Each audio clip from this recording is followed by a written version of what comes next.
ഇനി ഓൺലൈൻ വഴി ഒറ്റ ക്ലിക്കിന് മദ്യം വീട്ടിലെത്തും. തീരുമാനമായിട്ടില്ലെന്നാണ് എക്സൈസ് മന്ത്രി പറയുന്നത്. ഏതായാലും തീരുമാനത്തിന് അടുത്തെത്തി കാര്യങ്ങൾ എന്നാണ് മനസ്സിലാക്കേണ്ടത്. സർക്കാരിന് 3000 കോടി രൂപയ്ക്കടുത്ത് അധിക വരുമാനം. സർക്കാരിൻ്റെ കയ്യിലെത്തുക അധിക വരുമാനമായ ഈ തുക ഉടുതുണിയും കയറിക്കിടക്കാടവും ഇല്ലാത്തവൻ്റെ വീട്ടിൽ നിന്നാണെന്ന് ഓർക്കണം. അവിടുത്തെ സ്ത്രീകളുടെയും കുട്ടികളുടെയും ജീവിത ബുദ്ധിമുട്ടുകൾ ഈ 3000 കോടിയിൽ വീഴാൻ പോകുന്ന കണ്ണുനീരല്ലേ എന്ന് ചോദിക്കുന്നവർ പറയുന്ന ചില കാര്യങ്ങളുണ്ട്.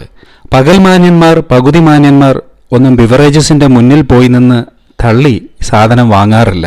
തരം കിട്ടിയാൽ കുടിക്കാമെന്ന് കരുതുന്ന ഒരുപാട് പേരുണ്ട്.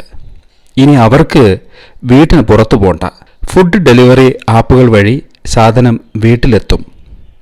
ഇത് മദ്യത്തെ കൂടുതൽ പേരിലെത്തിക്കുമെന്ന് ആർക്കാണ് അറിയാൻ വയ്യാത്തത്?